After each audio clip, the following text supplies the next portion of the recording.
Hello everyone. तो कैसे हैं आप लोग। तो हम लोग आज लेक्चर 13 की बात करने जा रहे हैं बेटा, थर्मोकेमिस्ट्री है ना, जिसमें हम लोग बात करेंगे हीट ऑफ हाइड्रेशन की। लास्ट क्लास में हम लोगों ने बात किया था, आप याद करो बेटा, कई तरह की हम लोगों ने हीट ऑफ रिएक्शन की बात की थी, है ना। जैसे कि मैं अगर स्टार्टिंग से बात करूं तो हम लोग हीट ऑफ फॉर्मेशन की बात कर चुके हैं, स्टैंडर्ड हीट ऑफ फॉर्मेशन की बात कर चुके हैं, हीट ऑफ कंबशन की बात कर चुके हैं, स्टैंडर्ड हीट ऑफ कंबशन की बात कर चुके हैं, हीट ऑफ न्यूट्रलाइजेशन की बात कर चुके हैं, बॉम्ब कैलोरीमीटर की बात कर चुके हैं, जिसका यूज करके हम लोगों ने heat of neutralisation and heat of combustion निकाला था। याद करो, heat of fusion, heat of vaporisation, heat of sublimation, वो सारी बात हम लोगों ने लास्ट क्लास में की थी। और हीट ऑफ हाइड्रोजनेशन भी हम लोगों ने लास्ट क्लास में कंप्लीट किया था। ठीक है, तो आज हम लोग बात करेंगे हीट ऑफ हाइड्रोजन की, हीट ऑफ हाइड्रेशन की इस लेक्चर में। तो उससे पहले स्वैग से स्वागत है आप सभी का, है ना, ई स्टाइल में स्वागत है आप सभी का, है ना। और उसके बाद फिर अब शुरू करते हैं बेटा, है ना, हीट ऑफ हाइड्रेशन। चलिए, सो लेट्स रोल। तो चलिए शुरू करते हैं बिना किसी रुकावट के। ठीक है, तो आज हम लोग बात करने जा रहे हैं बेटा किसकी, बेसिकली हीट ऑफ, है ना, heat of hydration. Heat of hydration ध्यान से देखते जाएं मस्त तरीके से। हीट ऑफ हाइड्रेशन, है ना। अब हीट ऑफ हाइड्रेशन में हम लोग दो तरह की बात करेंगे। इसको बेटा हम लोग इंथैल्पी ऑफ हाइड्रेशन भी बोलते हैं, इसको हम लोग इंथैल्पी ऑफ हाइड्रेशन भी बोलते हैं। It is also called enthalpy of hydration, right. Okay, now अब ये जो इंथैल्पी ऑफ हाइड्रेशन है या जो हीट ऑफ हाइड्रेशन है बेटा, इसको हम लोग दो पार्ट में कैटेगराइज कर सकते हैं। दो पार्ट में क्या कैटेगराइज कर सकते हैं, जरा ध्यान दीजिएगा। दो पार्ट में क्या, एक तो आपका होगा, है ना, हीट ऑफ हाइड्रेशन और enthalpy of hydration for ions. So heat of hydration और enthalpy of hydration for ions, और दूसरा होगा हीट ऑफ हाइड्रेशन और enthalpy of hydration for compound. Compound दो तरह की बात हम करेंगे, ये आपका फर्स्ट होगा और ये आपका क्या होगा, सेकंड होगा। तो चलिए बेटा, हम लोग अब ये जो भी है, चाहे वो आयन की बात करो चाहे आप कंपाउंड की बात करो, इन दोनों केसेस में बेटा, इन दोनों केसेस में जो इनका डेल्टा एच होगा, वो पता है क्या होगा, for both cases delta H will be negative. Delta H will be negative mean process will B exothermic. तो रिएक्शन जो भी प्रोसेस होगी वो कैसे होगी बेटा, एक्जोथर्मिक प्रोसेस होगी। तो मुझे लगता है आपको यहाँ तक बात सभी को समझ में आ गई होगी कि हम लोग जो आज बात करने जा रहे हैं क्या डिटेल में इसमें देखने जा रहे हैं, राइट। चलिए अब थोड़ा सा आगे देखते हैं और स्टार्ट करते हैं। सबसे पहले बेटा हम लोग बात करते हैं इंथैल्पी ऑफ, सबसे पहली बात जो हम लोग करने जा रहे हैं that is what, enthalpy of hydration of ions और heat of hydration of ions. ठीक है, चलिए, so enthalpy of hydration of ions, enthalpy of hydration of ions बहुत जबरदस्त तरीके से करो बेटा। थर्मोकेमिस्ट्री का देखना कि क्या मजेदार चीजें आपके सामने आएंगी धीरे धीरे करके, है ना, और फटाफट चीजों को समझते जाओ। अब जब बात यहां पर आयन की आ रही तो मैं फिर से लिख दे रहा हूं, इट इज एक्जोथर्मिक प्रोसेस, है ना, हालांकि मैं पहले बता ही चुका हूं। अब इसको डिफाइन कैसे करेंगे, तो चलो सबसे पहले बेटा इसको डिफाइन करते हैं। तो इसका जो डेफिनेशन होगा वो क्या होना चाहिए, थोड़ा इसके बारे में बात करते हैं। सो अब एनर्जी तो रिलीज होगा बेटा, सो it is heat energy, heat energy, heat energy released when 1 mole of any, कोई सा भी गैसियस आयन, कौन सा आयन होना चाहिए बेटा, गैसियस होना चाहिए, है ना। गैसियस को थोड़ा सही करते हैं, तो ये थोड़ा ई स्टाइल में लिख गया था। सो गैसियस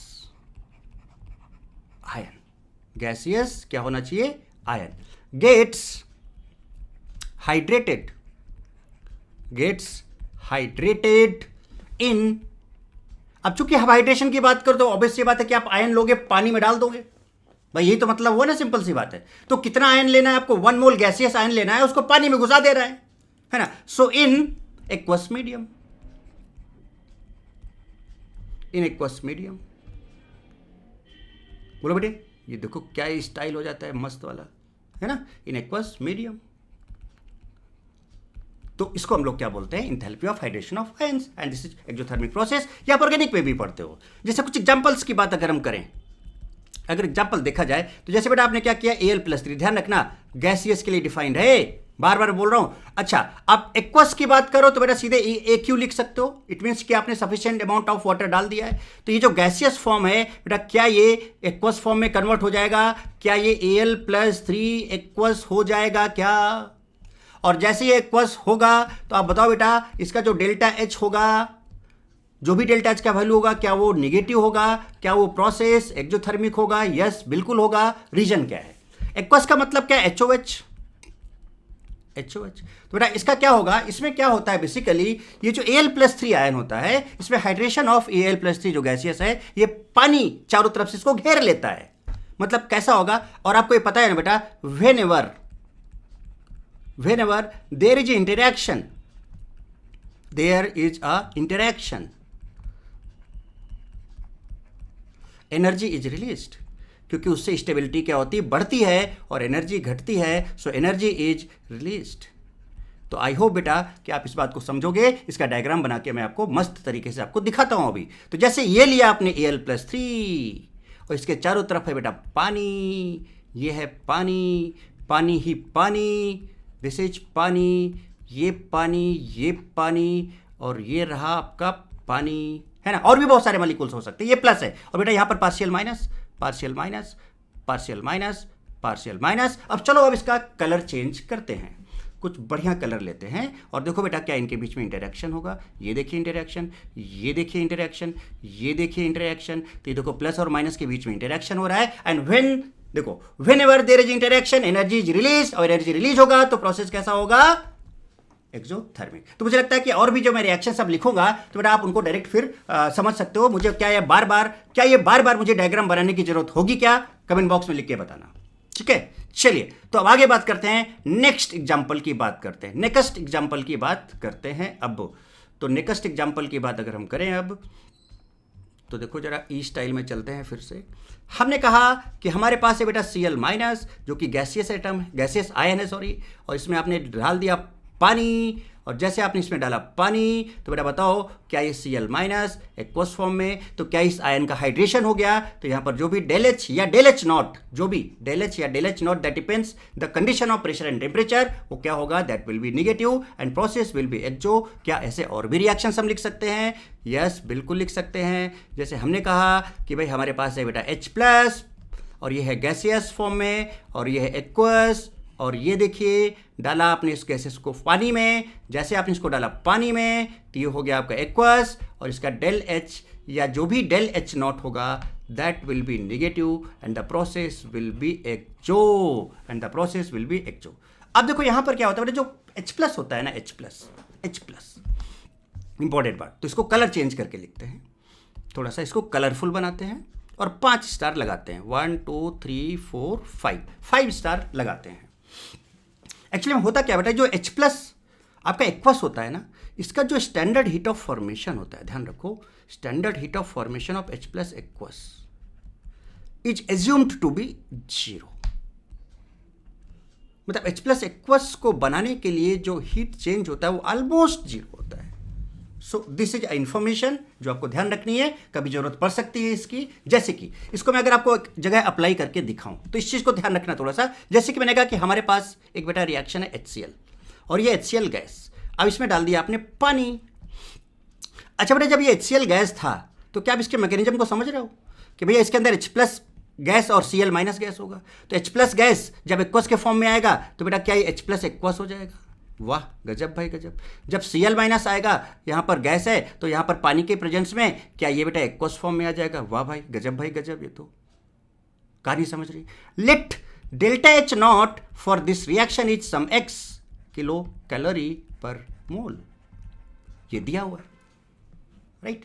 अब आपको बेटा अगर एक चीज याद हो तो हम लोग डेल्टा H नॉट के एक फॉर्मूला नहीं लिखते थे, याद करो, ये आपको पहले ही बता चुका हूं, क्या था? Sum of standard heat of formation of product minus sum of standard heat of formation of reactant.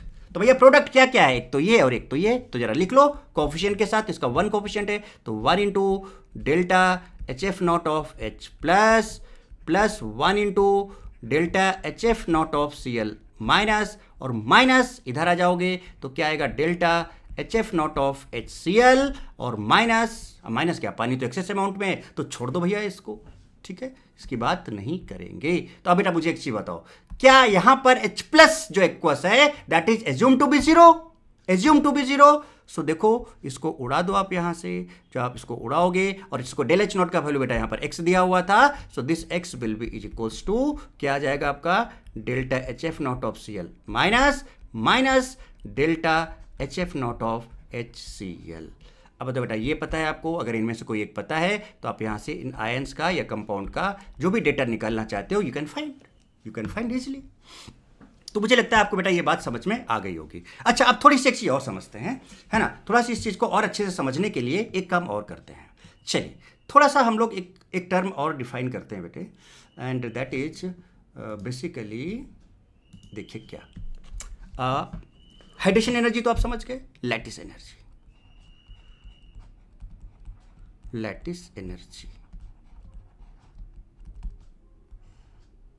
क्योंकि किसी भी चीज को जब आप पानी में डाल रहे हो,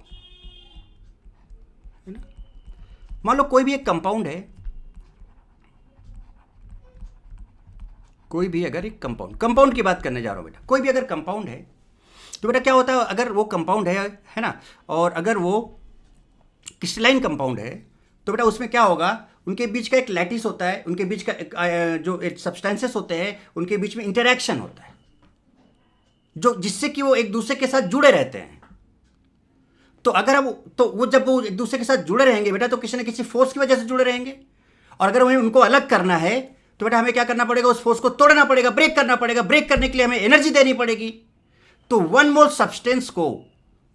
सब्सटेंस को या वन मोल लैटिस को ब्रेक करने के लिए जो energy required that energy will be lattice energy.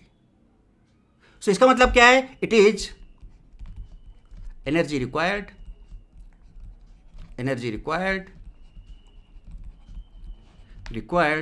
To break 1 mole substance of its, है ना, या 1 mole substance, है ना, और वो 1 mole substance कहाँ पे होगा, अपने लैटिस में प्रेजेंट होगा, उसको तोड़ना है, तोड़ के अलग कर देना है ना उसको, और तोड़ के जब अलग करोगे तो बेटा उसके बाद आपको क्या मिलेंगे, है ना, जब आप उसको तोड़ के अलग करोगे तो वहाँ पर आपको गैसियस आयंस, क्योंकि जब सिंगल आयन अलग होते हैं तो हमेशा वो गैसियस फॉर्म में रहते हैं। ध्यान रखो, कोई भी आइसोलेटेड अगर आयन है तो बेटा कभी भी वो सॉलिड नहीं होता है, ध्यान रखना, कोई भी आइसोलेटेड आयन है अगर तो कभी भी सॉलिड नहीं होता है, कोई भी आइसोलेटेड आयन अगर है तो बेटा वो कभी भी सॉलिड नहीं होता, कभी भी लिक्विड नहीं होता, वो हमेशा किस फॉर्म में एग्जिस्ट करता है, गैसियस फॉर्म में। ये हमेशा ध्यान रखना। आप बोलोगे सर इसके पहले आपने भी बताया था, देखिए H+ था यहाँ पर, Al+3 था, ये Al+3 था, तो भैया आइसोलेटेड था ना, जब आपने पानी नहीं डाला था, और ये सिंगल अगर था तो देखो गैसेस में था, यहां पर ये सिंगल नहीं है बेटे, ये पानी के साथ है, किसके साथ है, पानी के साथ है, दिस इज नॉट आइसोलेटेड। तो कोई सा भी आइसोलेटेड एटम अगर होए या आयन है, मैं लिख दे रहा हूं बेटा यहां पर, इस चीज को ध्यान रखना, it's very very very important, है ना। यहां पर मैं आपको एक चीज बता देता हूं, है ना, इसको समझाने से पहले, कि एनी आइसोलेटेड एटम और आयन, आइसोलेटेड का मतलब केवल वही होना चाहिए, उसके साथ कुछ और नहीं होना चाहिए, एनी आइसोलेटेड एटम और ion always exist in gaseous form. तो अगर आप यहां से उस लैटिस को ब्रेक करके बेटा उन सारे आयंस को अगर आप आइसोलेट कर दोगे, है ना, so energy required to break 1 mole substance to it's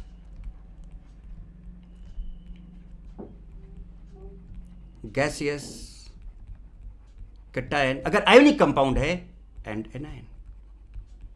तो अगर आपने कैटायन और एनायन को अलग अलग कर दिया और इनके बीच में कोई इंटरेक्शन नहीं रह गया, क्योंकि आपने इस इंटरेक्शन को तोड़ दिया है, या फिर गैसेस, कैटायंस और एनायंस और एटम्स, मान लो एटम के बीच का इंटरेक्शन है तो आप एटम्स बोल सकते हो, क्योंकि बहुत सारे एटम्स आपस में, जैसे आयरन की बात करें तो बेटा आयरन के जो है ना Fe पे तो चार्ज 0 होता है। अब अगर आयरन का ब्लॉक आप देखो तो बेटा आयरन सॉलिड फॉर्म में होता है कि नहीं होता है, मैं सच्ची बता रहा हूँ, फैक्ट को समझना, तो उसके अंदर बहुत सारे आयरन के एटम्स होते हैं, बट अगर मैं आपसे बोलूँ एक सिंगल आयरन एटम है, बताओ, क्या वो सॉलिड होगा? नहीं। वो कौन से फॉर्म में एग्जिस्ट करेगा? गैसेस फॉर्म में। अगर ये मिसकॉन्सेप्शन आपके माइंड में है तो निकाल देना। मैं आपसे बोलूं कि सोडियम, तो सोडियम का बेटा आपने पीस देखा होगा लैब में, केमिस्ट्री लैब में देखा होगा, तो सोडियम का पूरा एक पीस रहता है इस तरह से, पूरा पैक, मतलब है ना, सॉलिड फॉर्म का आपका दिखता है, तो उसमें सोडियम लैटिस के फॉर्म में रहेगा।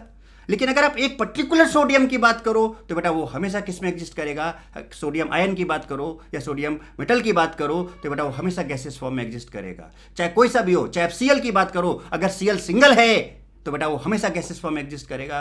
अगर आप बीआर की बात करो, बीआर मतलब आप किसी की भी बात करो, इवन कि अगर आप सी की बात करो, कार्बन की बात करो, अगर वो सिंगल है तो गैसेस फॉर्म में। सो एनी आइसोलेटेड एटम और ion always exist in gaseous form. वो हमेशा बेटा किस में एग्जिस्ट करेगा? गैसियस फॉर्म में एग्जिस्ट करेगा, है ना।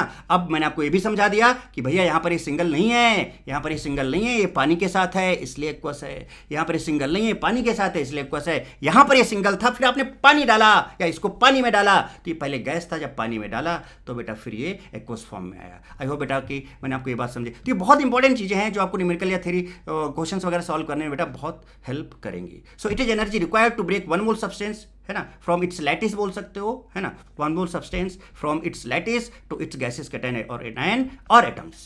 दैट डिपेंड्स कि आयोनिक कंपाउंड है, कोवेलेंट कंपाउंड है, कैसा है, उस पर ये डिपेंड करेगा। चलिए, तो ये हो गया आपका लैटिस एनर्जी। चलिए, अब हाइड्रेशन एनर्जी मैंने आपको बता ही दिया अभी क्या होता है हाइड्रेशन एनर्जी, है ना।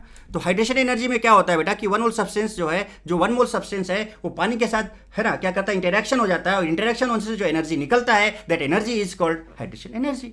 चलिए, अब क्या करते हो कि आप सब्सटेंस को पानी में जब डालते हो, तो जब आप सब्सटेंस को पानी में डालते हो बेटे, तो होता क्या कि जब आप उसको पानी में डालोगे तो बताओ बेटा, फिर धीरे धीरे वो पानी क्या करेगा, उसके साथ इंटरेक्ट करेगा, और इंटरेक्ट करेगा तो हाइड्रेशन स्टार्ट होगा। हाइड्रेशन स्टार्ट ऐसे समझते हैं, रुको रुको रुको, देखो थोड़ा सा मैं समझाता हूँ। देखो, मान लो बेटा ये आपके पास ये क्या हो गया, ये कौन सा इफेक्ट आ गया, जरा देखिए जनाब, है ना। इसको थोड़ा सा डिफरेंट कलर लेके आपको बढ़िया से समझाता हूँ, ऐसे देखना। मान लो बेटा ये आपके पास लैटिस है, ठीक, समझना बात को। ये सारी चीज़ें बेटा आपको इनऑर्गेनिक और ऑर्गेनिक में भी बताई जाती हैं। अब इस पूरे लैटिस को ब्रेक, अब बेटा बताओ ये लैटिस है कि नहीं है? अगर ये लैटिस है तो बेटा इसके अंदर क्या होगा? लैटिस एनर्जी होगा। अगर हम जो फोर्स लग रहा है, मतलब लैटिस एनर्जी का मतलब क्या कि इतनी एनर्जी इसके अंदर है कि अगर हम इसके बराबर एनर्जी या इससे ज़्यादा एनर्जी दें तभी ये टूट के अलग अलग हो पाएंगे, अदरवाइज अगर इससे कम एनर्जी होगा तो बेटा ये तो बंधे रहेंगे। तो energy required to break these all atoms to isolated atoms और आयंस और कैटायंस और anions is called lattice energy. अब आपने क्या किया? पानी डाला। अब थोड़ा सा पानी डाला आपने यहाँ पर, चलो पानी डाला, तो पानी क्या करेगा? पानी डाला।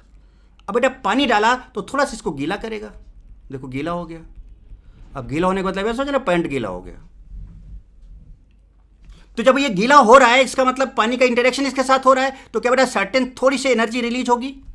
अच्छा, जो थोड़ी सी एनर्जी रिलीज हुई, क्योंकि इसका मतलब यहाँ पे इसका हाइड्रेशन शुरू, अब थोड़ी सी एनर्जी रिलीज होगी। अब वो जो एनर्जी रिलीज हुई और पानी आप और डाल रहे हो धीरे धीरे, तो बेटा बताओ वो एनर्जी फिर यहाँ पर जो भी इनके बीच की इंटरेक्शंस हैं वो एनर्जी फिर इनको, है ना, तोड़ने में यूज होगी। जब आपने और पानी डाला बेटा तो ये और गीला हुआ, ये और अलग हुआ, है ना, तो फिर ये पानी गया और हाइड्रेशन हुआ और एनर्जी रिलीज हुई, तो बेटा इनके बॉन्ड को बीच में तोड़ने में और हेल्प करेगा। ऐसे से पानी घुसता जाएगा, हाइड्रेशन होता जाएगा, एनर्जी रिलीज होती जाएगी, एनर्जी रिलीज होती जाएगी, इनके बॉन्ड को तोड़ती जाएगी। ऐसे पहले धीरे से किनारे में गीला हुआ था, अब ये देखो थोड़ा बीच में गीला होने लगा, अब देखो ये सेंटर में गीला हो गया, फिर देखो ये गीला हुआ, फिर ये गीला हुआ। ऐसे करते करते करते करते करते करते करते अगर ये पूरा गीला हो गया अच्छे से, इसका मतलब कि यहाँ पर इस लैटिस जो था, इस लैटिस को तोड़ने के लिए आपने जो पानी डाला, पानी घुस गया पूरे में, और पूरे में घुस गया मतलब ढेर सारा हाइड्रेशन हुआ। और इतना हाइड्रेशन हो जाए कि जो यहां से एनर्जी निकल रही है, जो एनर्जी निकल रही है जब इस वाटर के इसके साथ हाइड्रेशन हुआ है, तो वो कौन सी एनर्जी थी बेटा? हाइड्रेशन एनर्जी, जो कि यहां पर यूज भी हो रही है इसको तोड़ने में। अब बताओ बेटा, ये जो एनर्जी निकली और ये जो इसके अंदर एनर्जी स्टोर थी जिसको तोड़ तोड़ के हमें अलग करना था, ये कब अलग हो सकते थे? ये पार्टिकल्स अलग कब हो सकते थे भाई? ये पार्टिकल आइसोलेट कब हो सकते थे? ऐसे कब हो सकते थे? ये इस तरह से कैसे एडजस्ट कर सकते थे?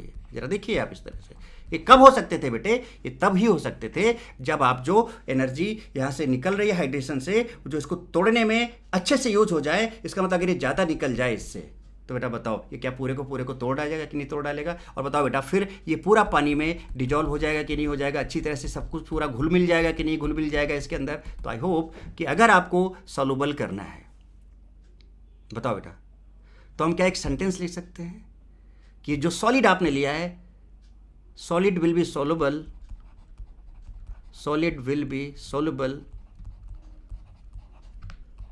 only if hydration energy should be greater than lattice energy।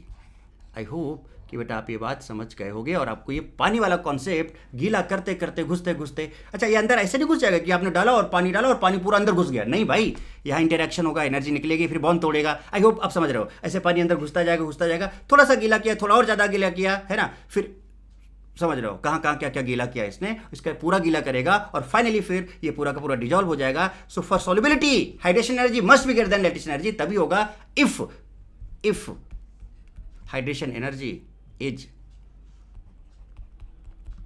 Less than lattice energy और lattice energy is more than hydration energy,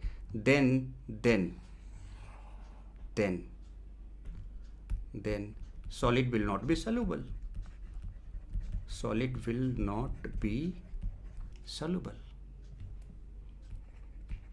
तो आई होप कि बेटा यहाँ तक कहानी आपको बहुत अच्छे से समझ में आ गई होगी। छोटा सा एग्जांपल लें और हम आपको वहाँ से समझाने की कोशिश करेंगे। तो उन्हें बता दिया ना कि बेटा कि कोई भी isolated atom, any isolated atom, इस चीज़ को ध्यान रखना है ना, और ion always exist in gases form, हमेशा गैसेस फॉर्म में एग्जिस्ट करता है, ये चीज़ आपको हमेशा ध्यान रखनी है। और अब अगर हम एक बात आपसे पूछें तो क्या बता सकते हो, जरा देखिए कैसे, जरा देखिएगा जनाब, थोड़ा सा गौर फरमाएं, आप ध्यान से गौर फरमाएं। जैसे हमने कहा विल AlCl3 सॉलिड बी, थोड़ा इसको ई स्टाइल में लिखा जाए, be soluble in water, soluble in pani, given है आपको, है ना, एक जनरल फॉर्म में बात कर देते हैं। Delta H not of hydration of Al+3 is alpha. अब Al+3 कौन सा गैस है, and delta H not of hydration of Cl minus gas is beta, and lattice energy of AlCl3 solid is some gamma, है ना। तो condition बतानी है कि भाई किस कंडीशन में सॉल्युबल होगा और किस कंडीशन में सॉल्युबल नहीं होगा। आई होप आप बात समझ रहे होगे। अच्छा लैटिस एनर्जी क्या बेटा, हम सबसे पहले लैटिस एनर्जी की बात कर लें। यहाँ पर जरा देखिएगा, अगर हम यहाँ पर लैटिस एनर्जी की बात करें तो हमारे पास ये 1 मोल AlCl3 सॉलिड है, इसका पूरा लैटिस है, आप समझ रहे होगे बात। इसको हम पहले क्या करेंगे, टुकड़े टुकड़े कर देंगे, इसके टुकड़े टुकड़े करेंगे, टुकड़े टुकड़े करेंगे। तो पहले इसको हम क्या करेंगे बेटा, सॉलिड किस में जाना चाहिए, Al+3 गैस में और 3Cl माइनस गैस में। देखिए डेफिनेशन देख लें आप एक बार लैटिस एनर्जी का। On that basis if it is energy required to break 1 mole substance from its lattice to get to its gaseous cation और anion और atoms। तो बताओ बेटा, हमने गैसियस आयन में इसको ब्रेक कर लिया, तो यहाँ पर जो एनर्जी लगेगी क्या वो एनर्जी बेटा लैटिस एनर्जी होगी क्या, और रिक्वायर्ड एनर्जी है तो बेटा बताओ लैटिस एनर्जी क्या पॉजिटिव होगी क्या बेटा ये एंडो होगी क्या, यस एग्जैक्टली होगी। अब ये जो आयन बने बेटा, अब ये जो आयन बने, अब अगर इसमें आप पानी डालो एक्वस, अगर आप इसमें पानी डालो तो बेटा बताओ हाइड्रेशन क्या था, 1 मोल गैसियस आयन को एक्वस फॉर्म में कन्वर्ट करने के लिए एनर्जी रिक्वायर्ड, तो ये तो 1 ही है। तो बेटा बताओ ये Al+3 क्या एक्वस हो जाएगा। सिमिलरली बेटा मुझे बताओ यहां पर 1 मोल के लिए बेटा, है ना, अभी चेक करते हैं। अब यहां पर बेटा 3 मोल है, अभी चेक करेंगे। हमने यहां पर फिर से पानी डाला तो क्या बेटा ये 3Cl माइनस एक्वस हो जाएगा। अब जरा क्वेश्चन पे आओ और जरा ध्यान दो बेटा, यहां पे क्या बोल रहा है कि हाइड्रेशन ऑफ Al+3 गैस, तो भैया एल तो हाइड्रेशन तो 1 मोल के लिए डिफाइन है, तो भैया ये 1 मोल था, इसका मतलब ये तो यहां पर अल्फा होगा, है ना। तो यहां पर जो डेल्टा H नॉट आएगा इसका हाइड्रेशन का, वो अल्फा होगा, है ना। मैग्नीट्यूड ले लो, वैसे रिलीज होगा एनर्जी माइनस अल्फा होगा, और इसका जो डेल एच नॉट होगा बेटे, अब बताओ बेटा, ये 1 मोल Cl के लिए होगा बेटा, क्योंकि 1 मोल के लिए डिफाइंड है, यहाँ पे 3 है, तो क्या बेटा -3 अल्फा हो जाएगा ये। अब बताओ मुझे, अब मुझे बताओ, तो टोटल हाइड्रेशन एनर्जी कितनी होगी? Total hydration energy of ions कितनी होगी बेटा? क्या -अल्फा -3 बीटा होगा ना, 3 बीटा होगा। मुझे लगता है बेटा कि मैंने आपको बात समझाई और आप बहुत बढ़िया तरीके से ये सारी चीज़ें समझ रहे होगे, मस्त और ज़बरदस्त। तो टोटल हाइड्रेशन बेटा कितना हो जाएगा? क्या ये हो जाएगा? अगर इसका मॉड की बात करें, so modulus of total hydration energy, magnitude की बात करें तो बेटा क्या ये अल्फा प्लस 3 बीटा हो जाएगा, सीधे सीधे ये मॉड हो जाएगा ये। और बेटा लैटिस एनर्जी कितना है ना, मॉड तो आपने लगा ही दिया है, तो अब अल्फा और बीटा को ऐसे ही लिख लो आप, मैग्नीट्यूड की वजह से, है ना, मॉड तो आपने यहाँ लगा ही लिया है। लैटिस एनर्जी बेटा कितना था? लैटिस एनर्जी गामा था, और ये वैसे भी पॉजिटिव था क्योंकि एनर्जी रिक्वायर्ड था, सो लैटिस एनर्जी ऑलरेडी पॉजिटिव है ये। अब बेटा बताओ, so if for solubility of AlCl3, solubility of AlCl3 solid in पानी, बताओ क्या होना चाहिए बेटा? Mod of total hydration energy, I hope बात समझ में आओगे, should be greater then mod of lattice energy. तो बेटा बताओ, what should be the condition for solubility? That will be alpha plus 3 beta should be greater than gamma. बेटा ये condition किसके लिए है? ये है, मैग्नीट्यूड की बात किया, या फिर आप इसको ऐसे भी कह सकते हो कि if alpha plus 3 beta less than gamma आ गया, देन विल नॉट सॉल्युबल, तो ये AlCl3 सॉल्युबल नहीं होगा। मुझे लगता है बेटा यहाँ तक आपको मजा आ गई होगी, आनंद आ गया होगा बेटे, आपको दिल गार्डन हो गया होगा आपको कि भैया हाइड्रेशन ऑफ आयंस क्या होते हैं, लैटिस एनर्जी का कॉन्सेप्ट कैसे लगता है, और आपको ये सारी की सारी कहानी बहुत तगड़े से समझ में आ गई होगी, बोलो ना बेटे।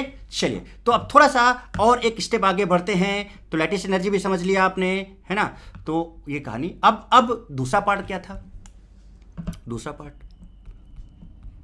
है ना, enthalpy of hydration of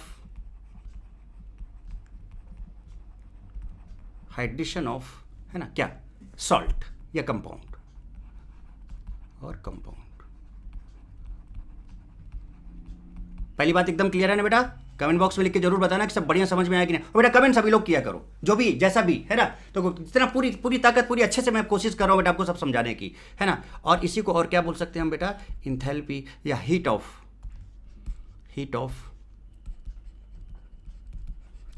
of hydration of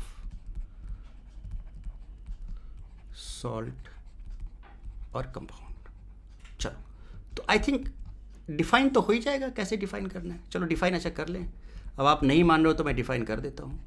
अब फिर से ये जो भी प्रोसेस है ना बेटे, दिस इज ऑलवेज एक्सोथर्मिक। मैं आपको पहले ही बता चुका हूँ, इसका डेल एच का वैल्यू जो होगा, इसका जो डेल एच का वैल्यू होगा बेटे, डेल एच किसका? डेल एच का वैल्यू होगा negative. This will be exo, it is heat energy, क्या होगा? रिलीज्ड। अरे भाई साहब, व्हेन 1 मोल ऑफ, जरा ध्यान देना, 1 मोल ऑफ, अब थोड़ा डिफरेंस आया, 1 मोल ऑफ एनहाइड्रस,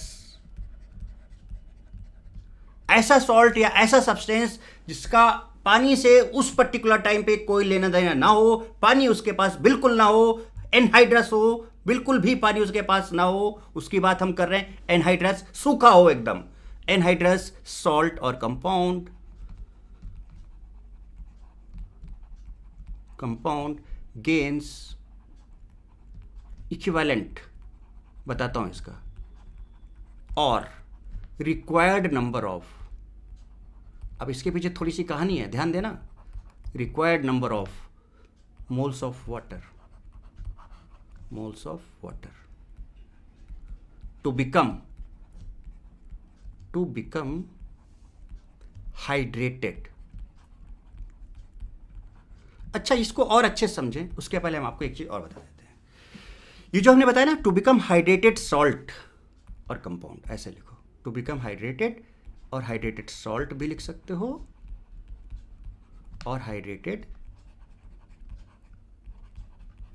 कंपाउंड भी आप लिख सकते हैं, जैसी आपकी मर्जी।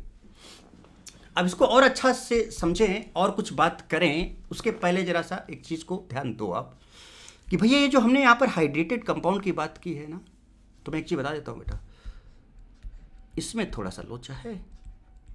क्या है? लोचा। लोचा है भाई, लोचा, थोड़ा सा लोचा है। लोचा क्या है कि जो हाइड्रेटेड कंपाउंड्स होते हैं ना बेटे, हाइड्रेटेड कंपाउंड है ना, सभी कंपाउंड नहीं बनाते हैं, सभी कंपाउंड नहीं बनाते हैं। ये हमने इंग्लिश में लिखा, किसमें? इंग्लिश में। नहीं बनाते हैं। एंड जो बनाते हैं, एंड जो बनाते हैं, हमें उनका फॉर्मूला पहले से ही पता होना चाहिए, पहले से ही पता होना चाहिए। अगर आपको पहले से नहीं पता तो आप कुछ नहीं कर सकते। अब बोलोगे सर हमें कैसे पहले से पता होगा? तो अरे भाई साहब, आप फिजिकल भी पढ़ते हो, आप ऑर्गेनिक भी पढ़ते हो, आप इनऑर्गेनिक भी पढ़ते हो। जब आप तीनों चीज़ें पढ़ लोगे तो आपके जो जो कंपाउंड्स हैं, जहाँ जहाँ पर जैसे जैसे जो जो एग्जिस्टेंस होता है, वो सारा का सारा आइडिया आपको बता दिया जाता है। वो धीरे धीरे जैसे आप केमिस्ट्री में आगे बढ़ते जाते हो तो ये सारी चीज़ें आपको पता चलती चली जाती हैं। तो सब नहीं बनाते हाइड्रेटेड, पहले तो बात ये समझ लो। जो बनाते हैं वो कंपाउंड का फॉर्मूला में पता होना चाहिए, नहीं कि हमने कोई सभी कंपाउंड लिया, उसमें वाटर घुसा दिया और बोल दिया हाइड्रेटेड कंपाउंड बन गया। ऐसा नहीं है, सब नहीं बनाते हैं, सिलेक्टेड ही बनाते हैं। और जो बनाते हैं, जो मैक्सिमम यूज में आते हैं, टेंशन क्यों ले रहे हो, वो एग्जांपल मैं लिख रहा हूं ना। देखिए क्या, जैसे लाइक, अब इसमें से काफ़ी एग्जांपल आपको पता होंगे। जैसे कॉपर सल्फेट .5H2 बनाता है।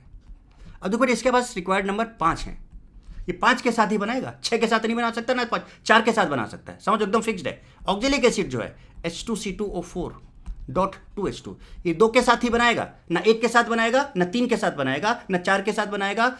बात समझ लो। ऐसे ही आपका FeSO4.7H2। अरे भैया ये तो सब आप बहुत पहले से जान रहे हो ना, ये देखिए, कहने का मतलब समझ रहे हो ना। और MgSO4.7H2O। अरे बोलो ना जनाब, क्या कहानी कुछ समझ में आ रही है? क्या कहानी कुछ समझ में आ रही है क्या बेटे? अरे कुछ बोलें भाई, कुछ बताएं आप, है ना। जैसे कि आपका LiCl.2H2O ये बनाता है, CaCl2.6H2 ये बनाता है, Na2SO4 इतना सारा तो हम लिख दे रहे हैं ना। काहे टेंशन में ले रहे हो, काहे टेंशन नहीं आ रहे हो आप? तो ये सॉलिड, ये सॉलिड, ये सॉलिड, ये सब सॉलिड है। सॉलिड से सॉलिड बना। जब पानी नहीं था, जब ये एनहाइड्रस था तब भी सॉलिड था, और इतना पानी इसने लिया कि भैया ये हाइड्रेटेड फॉर्म में आ गया, अभी भी सॉलिड है। ये समझना बात को, कहानी गड़बड़ मत करना। तो हाइड्रेशन को बहुत सही से समझने की कोशिश करें। तो ये कुछ कहानी बेटे यहाँ पर आई है ना। अच्छा, एक चीज़ मैं आपको और बोलूँ, मान लो फॉर एग्जाम्पल मैं आपसे अगर एक चीज़, ये छोटी सी बात ये बोलूँ बेटे, कि जैसे हम एक एग्जाम्पल लें कुछ इस तरह से, देखिएगा बेटा। क्या, मान लो हम आपसे सपोज ये बोले, ऐसा बोले, कैसा बोले, देखिएगा क्या बोलने जा रहे हैं। मान लो हमने कहा कि आपके पास, चलो थोड़ा कलर चेंज किया जाए, कलर को थोड़ा सा चेंज करके इस स्टाइल में चलते हैं। हमने कहा कि बेटा हमारे पास CuSO4 है, चलो सॉलिड है और एनहाइड्रस है। कैसा है? मतलब इसके पास पानी नहीं है बेटे, और इसमें रिक्वायर्ड नंबर है या इक्विवेलेंट का मतलब समझो कि बेटा मैंने आपको भी बताया कि ये ऑलरेडी फिक्स्ड है, और ये हमें ऐसे पता नहीं चलेगा। हमने क्या बताया कि अगर आपको पहले से पता है तभी बता सकते हो, ऐसा कोई तरीका नहीं कि आप एग्जैक्टली बता पाओ। ध्यान रखो। तो ये फिक्स्ड बेटा होता है, इसलिए इसको बोलते हैं इक्विवेलेंट अमाउंट ऑफ वाटर और रिक्वायर्ड नंबर ऑफ वाटर, है ना।